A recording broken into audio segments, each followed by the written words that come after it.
Hello guys, last novel part में last में कुछ लाइंस मिस हो गए थे जिसके लिए आप सभी को सॉरी। और उन लाइंस को मैं इस पार्ट में आपसे क्लियर कर दूंगी।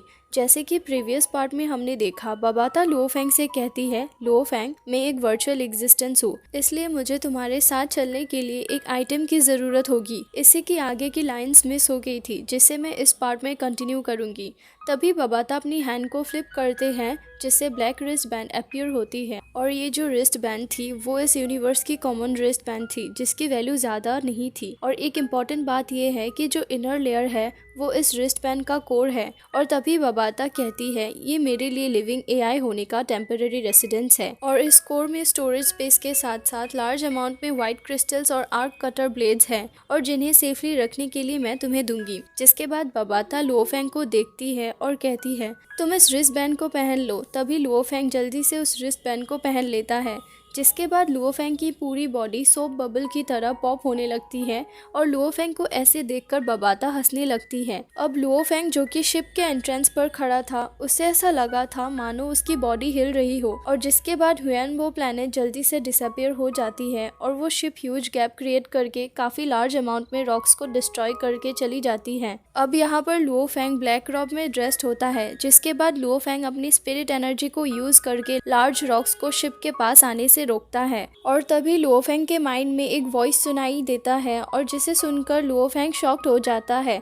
तभी बबाता उसे कहती है, इसमें सरप्राइज होने वाली कौन सी बात है, क्योंकि ट्रू एआईज का कम्युनिकेशन अपने ओनर्स के साथ अपने कॉन्शियसनेस से होता है। जिसके बाद बबाता प्राउडली लुओफेंग से कहती है, अभी से तुम अपने क्वांटम कंप्यूटर को फेंक दो क्योंकि ये ट्रैश है और मेरे पास उसके सारे फंक्शंस है जो कि उसे मिलियन टाइम स्ट्रॉन्गर है। और अब से जब तुम वर्चुअल स्पेस में जाओगे तो तुम्हें हेलमेट पहनने की कोई जरूरत नहीं है क्योंकि वो बहुत लो लेवल मेथड में यूज होता है। फिर बबाता वापस अपनी बात को कंटिन्यू करते हुए लुओफेंग से कहती है, इस वास्ट यूनिवर्स में auxiliary photon computer, consciousness sensor, housekeepers और भी बहुत सारे सिस्टम्स है और इन सभी को मिलाकर एक सिस्टम बनाया गया है। और अगर तुम्हें मुझसे बात करनी होगी तो तुम अपने स्पिरिट एनर्जी के एक बिट को रिस्ट गार्ड के कोर क्रिस्टल से कनेक्ट करना होगा और तब तुम अपने कॉन्शियसनेस से मुझसे बात कर पाओगे। जिसके बाद लुओफेंग ऐसा करने की कोशिश करता है। तभी लुओफेंग की रिस्ट बैंड उसकी स्पिरिट एनर्जी को कोर तक पहुंचाने से रोकती है क्योंकि अब लुओफेंग की रिस्ट बैंड ने उसे रिकॉग्नाइज कर लिया था। जिसके बाद कोर में पहुंचने पर लुओफेंग कोर के अंदर सिंहासन पर बैठकर कोर को एक्सप्लोर करता है। जिसके बाद बबाता लुओफेंग को देखकर हंसती है। तभी लुओफेंग बबाता से कहती है, तुमने पहले मुझे बताया था कि मैं वर्चुअल स्पेस पैलेस वारगॉड में एंटर कर सकता हूँ।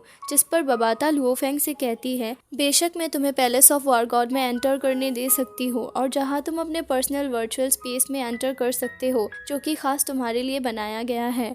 और ये सब बबाता लुओफेंग को प्राउडली कहती है। फिर वो अपनी बात को कंटिन्यू करते हुए लुओफेंग से कहती है, तुम्हारी पृथ्वी के पैलेस ऑफ वारगॉड को सिर्फ एक एआई ने बनाया है। और अगर हम वर्चुअल स्पेस के मिस्ट्रीज के बारे में बात करें तो इसका कंपैरिजन हमारे प्लेनेट से भी नहीं हो सकता है, जो कि बड़े दुख की बात है। फिर वो कहती है, तुम एक अर्थी ह्यूमन हो जिसके कॉन्शियसनेस वर्चुअल यूनिवर्स नेटवर्क से बिलोंग करती है। और तो और अगर मैं तुम्हारी कॉन्शियसनेस को वर्चुअल यूनिवर्स नेटवर्क से कनेक्ट करूंगी तब भी मुझे तुम्हारे वर्चुअल वर्ल्ड में जाने की परमिशन नहीं मिलेगी। फिर वो कहती है, अब तुम्हें रियलिटी में अपना एक अकाउंट ओपन करना पड़ेगा तभी तुम वर्चुअल यूनिवर्स नेटवर्क से कनेक्ट कर पाओगे। अब यहाँ पर बबाता लाचार दिखाई देती है। जिसके बाद वो लुओफेंग से कहती है, इस क्लाउड कॉन्टेक्ट वाइन को तुम अपने बैग में रख लो, ये एक लाइफ फॉर्म है जिस कारण तुम इसे स्टोरेज स्पेस में नहीं रख सकते हो। फिर वो कहती है, जब तुम इसे अपने बैग में रख लोगे तब उसके बाद हम यहाँ से चले जाएंगे। जिसके बाद लुओफेंग स्पिरिचुअल फोर्स को अपने आसपास स्प्रेड करता है और तभी उसे कैलाबैश के जैसा प्लांट मिलता है जो कि लेफ्ट से 100 मीटर की दूरी पर होती है और जो सिर्फ 2 मीटर लॉन्ग होता है। जिसके बाद उसके स्पिरिट एनर्जी आगे की तरफ एक रास्ता ओपन करती है जिस पर लुओफेंग चल कर जाता है। तभी बबाता लुओफेंग से कहती है, ये क्लाउड कॉन्टेक्ट वाइन तुम्हारा साथ लाइफ टाइम देगी और मैं द मैन बबाता भी तुम्हारे साथ हमेशा रहूंगी जब तक तुम जीवित रहोगे और मैं तुम्हें छोड़कर तभी जाऊंगी जब तुम्हारी डेथ हो जाएगी। फिर वो लुओफेंग से कहती है, मेरे मास्टर की ऑर्डर की वजह से मैं तुम्हें अपना मास्टर तभी एक्सेप्ट करूंगी जब तुम डिसेंट बन जाओगे। बबाता की ये वॉइस लुओफेंग के माइंड में बार बार गूंजती है। तभी उसे ये समझ आ जाता है कि 3 अकाउंट्स उसके टीचर ने उसके लिए यूनिवर्स गैलेक्सी बैंक में ओपन किए थे जिनकी ह्यूज वेल्थ और ट्रेजर को वो रीजन लॉर्ड बनने पर ही ऑब्टेन स्विमिंग कर पाएगा। और बबाता के अकॉर्डिंग वो लुओफेंग को अपना मास्टर तभी रिकॉग्नाइज कर पाएगी जब वो रीजन लॉर्ड को अचीव कर पाएगा। और जब लुओफेंग रीजन लॉर्ड बन जाएगा तभी वो अपने टीचर के द्वारा क्वालिफाइड होगा। ये सब सोचकर लुओफेंग ध्यान से क्लाउड कॉन्टेक्ट वाइन को अपने बैग में डालता है और वो 1000 मीटर डीप अंडरग्राउंड अपने वेपर से काउंटलेस रॉक्स को क्रैश करके लेक सरफेस एरिया को ब्रेक करके एयर में आता है,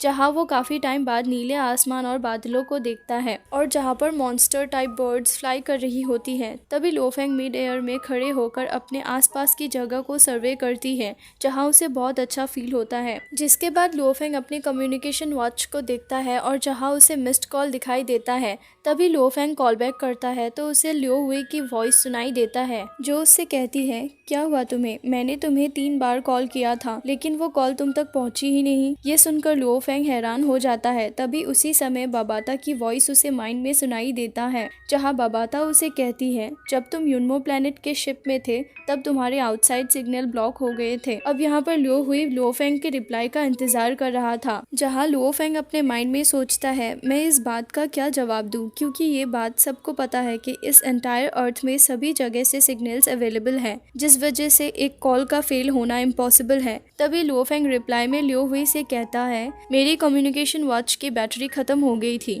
जिस वजह से मैंने उसे ऑफ कर दिया था और बस मैंने उसे अभी अभी टर्न ऑन किया है और मैं अभी अभी अंडरग्राउंड सरफेस से बाहर आया हूँ और वापस जाने की तैयारी कर रहा हूँ। तभी लियो हुई लुओफेंग से कहता है, जब कम्युनिकेशन डिवाइस ऑफ होती है तब ये मैसेज जरूर आता है कि डिवाइस इज टर्न ऑफ, लेकिन ये भी सही है कि कभी कभी वॉइस प्रॉम्प्ट में प्रॉब्लम हो सकती है। जिसके बाद लियो हुई ज्यादा बात को ना बढ़ाते हुए लुओफेंग से कहता है, तुमने कहा कि तुम वापस जा रहे हो, लेकिन बचे हुए हम सब अभी अंडरग्राउंड सर्च कंटिन्यू कर रहे हैं। जिसके बाद लुओफेंग लियो हुई से कहता है, मुझे ऐसा लगता है कि मैं और क्रिस्टल्स फाइंड नहीं कर पाऊंगा, इसलिए मैं वापस जा रहा हूँ। तभी लियो हुई लुओफेंग से कहता है, मैं इस जगह को बाकी लोगों के साथ एक्सप्लोर करूंगा। इतना कहकर लियो हुई कॉल कट कर देता है। जिसके बाद बबाता वियर्डली स्माइल करती है और लुओफेंग से कहती है कि वो व्हाइट क्रिस्टल्स को ढूंढने में नाकाम रहेंगे। जिसके बाद लुओफेंग फ्लाई करते हुए अपनी ऑटो जेट के पास जाता है। उसके बाद ऑटो जेट को फ्लाई करने के लिए कंट्रोल करता है। जिसके बाद लुओफेंग बबाता से कहता है, तुमने कहा कि व्हाइट क्रिस्टल्स अब फिनिश हो चुके हैं। तभी लुओफेंग शॉक्ड हो जाता है और ऑटो जेट एयर में लाइटनिंग की तरह रुक जाता है। जिसके बाद ऑटो जेट का डोर ओपन होता है और लुओफेंग डायरेक्टली फ्लाई करते हुए उसके अंदर चला जाता है और वो अपने ऑटो जेट को ऑर्डर देता है कि घर चलो। जिसके बाद बबाता लुओफेंग को जवाब देते हुए कहती है, व्हाइट क्रिस्टल्स अभी खत्म नहीं हुए हैं। तभी बबाता लुओफेंग के कॉन्शियसनेस से कनेक्ट करके उससे कहती है, मैंने उन व्हाइट क्रिस्टल्स को किसी पर्पज से ही एयरशिप डोर से सी में फेंका था और मैंने उस एनर्जी पे भरोसा किया था ताकि स्पेसशिप में एक वर्चुअल एनर्जी बॉडी को बना सकूं और वो वर्चुअल एनर्जी बॉडी स्पेसशिप को छोड़कर नहीं जा पा रही थी। और फिर तभी वापस मैंने उन क्रिस्टल्स को सी में इसीलिए फेंका था ताकि वो व्हाइट क्रिस्टल्स अर्थ के जीनियस को अपनी तरफ अट्रैक्ट कर सके और मैं उनके ब्रेन एक्सपेंस का टेस्ट ले सकूं। ये जानकर लुओफेंग बबाता से कहता है, जब तुम व्हाइट क्रिस्टल्स को ढूंढ रहे थे तब तुमने उन्हें पहले से ही टेस्ट कर लिया था। तभी बबाता लुओफेंग से कहती है, लुओफेंग तुम्हें वो आर्कोलॉजिकल रूम नंबर 9 याद है? उसने टेस्ट को कंप्लीट करने में ज्यादा समय लगा दिया था। और क्या तुम ये सोचते हो कि मेरी एफिशिएंसी उस आर्कोलॉजिकल रूम नंबर 9 की जितनी लो होगी? हालांकि मैं ये मानती हूँ कि अर्थी ह्यूमंस में टैलेंट की कमी होती है, बट बहुत सारे स्टार ट्रेवलर्स और large group of war gods में बेस्ट टैलेंट तुम हो, जिसका ब्रेन एक्सपेंस 22 का है और जो अगला वार गॉड है उसका ब्रेन एक्सपेंस 16 का है और जो थर्ड स्टार लेवलर लेवल 2 का है उसका ब्रेन एक्सपेंस 15 का है। और इसी के साथ ये पार्ट भी यहीं पे खत्म हो जाता है। For more updates, subscribe to our channel, click the show links and enjoy watching the videos.